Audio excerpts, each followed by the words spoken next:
I'm joined right now by with Abhishek Anika, and he's a slam poet, and he's also a disability activist. Now, Abhishek, you have something which is called locomotor disability. For the ones who don't know, could you please explain what that means?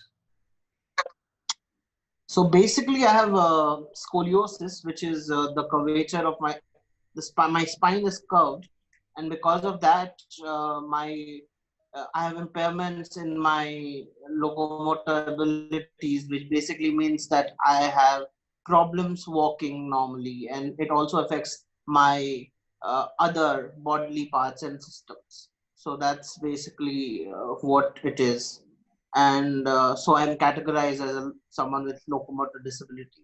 And I don't use a wheelchair, but I use sticks sometimes to get around, and so that's about it.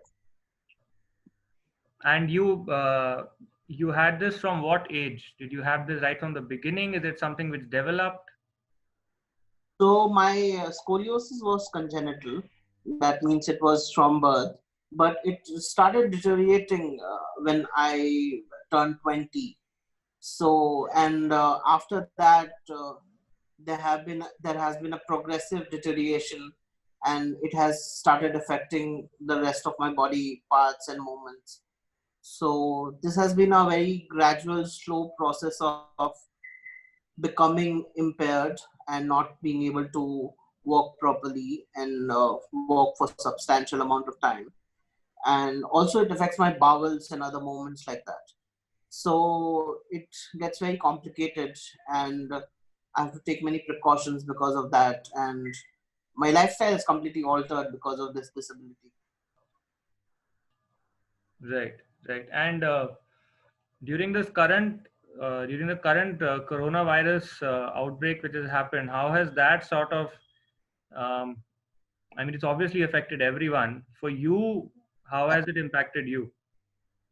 So basically, I was panic stricken because I can't actually go to the local grocery store to pick up the groceries. So I was, and in the beginning, no one was delivering also. But I have friends around in the same apartment who are very kind, and they were kind enough to get groceries for me. And from then on, whenever grocery comes, my friends generally help me to get groceries from the apartment gate to my flat, which is also problematic. I would like to be independent, but that is the case right now. Plus, I had to cook all my meals, so I have turned into a fabulous cook. Uh, Only for myself, of course. I don't want to impose my cooking skills on anyone else. Any plans So that starting has any YouTube channel for beginner cooks?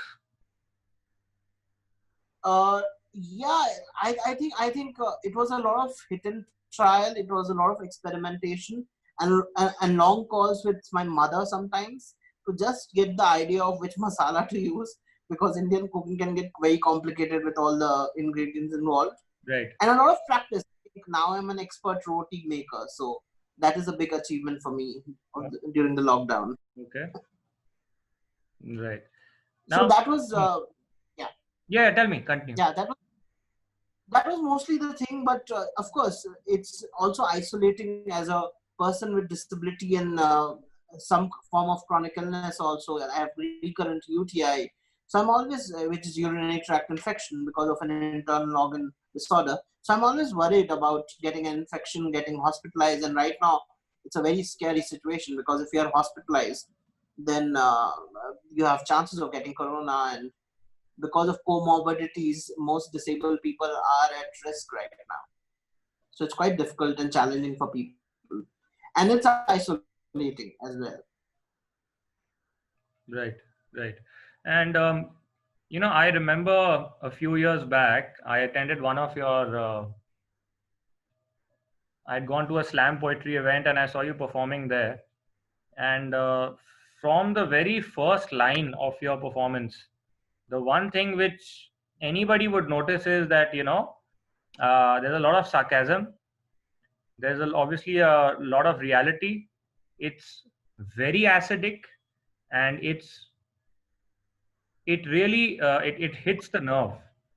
Um, so some of the things, which you spoke about in your poem, I'd like to address over here. For example, the fact that in your everyday life, you had mentioned that, disability is something which you face in your everyday life. So two things. First of all, the way people look at you. And second, the kind of misconceptions people may have about the differently abled. If you could tell us about that. So one thing which definitely is something that bothered me and take up spoken word poetry was to talk to people who are not disabled, who are able-bodied about disability, because a lot of them have misconceptions, and most of them have no interaction with people who are disabled Yeah. because of lack of disability. No one has met, most people, able-bodied people don't even meet disabled people. So that's one thing definitely which was in mind. And the second thing was definitely the way, because I am a disabled man who walks with a limp and who is also fat. So the way I am looked at wherever I go, whenever I go into a public space, or whether be it my college, or be it any pub or mall or any place that I visit, the way people stand and stare at me, and it's not just with me, it's with most disabled people. It's like something they haven't seen for them seen in their lives, and it's just bothering. It's a it's a form of a stare that bothers you, you know, and you feel like you don't belong to this society, which becomes very sad when you go out all the time and you are part of different things, and you are continuously doing things, and you want to stop and tell people, "Okay, look, but I am a poet, but I am doing my MPhil research, but I am doing this, I am doing that. So don't define me by my disability or my body." Yeah. But that's how it works in the society. So that is one thing I wanted to address, and which I have been doing in the last 3 years through slam poetry and other methods. Right. Right. Now, Abhishek, this video would be completely lacking if we don't ask you to perform at least a portion of that poem.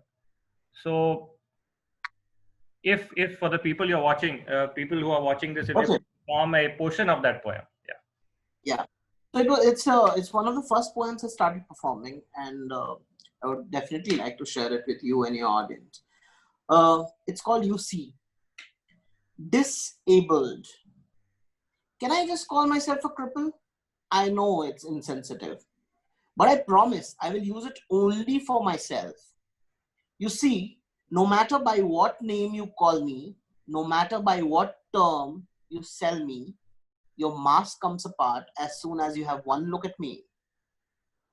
There, you see, oops, pity him. Actually, forget you and forget your pity.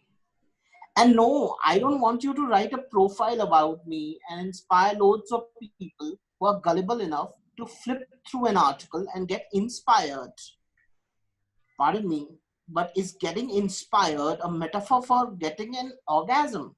You get one and then you move on, then browse again until you get another one. Are you even getting me? I will call myself a cripple. Report me to your hypocritical organization. We'll see how it goes. You see, disability is not merely a fact of life. I have to counter it every day. In the city of Delhi, I am made aware of my voluptuous self. As I walk on the bustling streets, men and women of every age stand on their toes like an ostrich. And with dedicated eyes, they follow my every posture, my every move.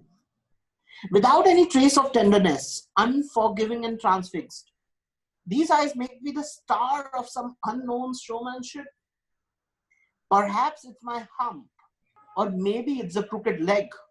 For marvel is the body where motion has a dysfunctional sway. Whatever it is, it explains a lot about my feminist ways.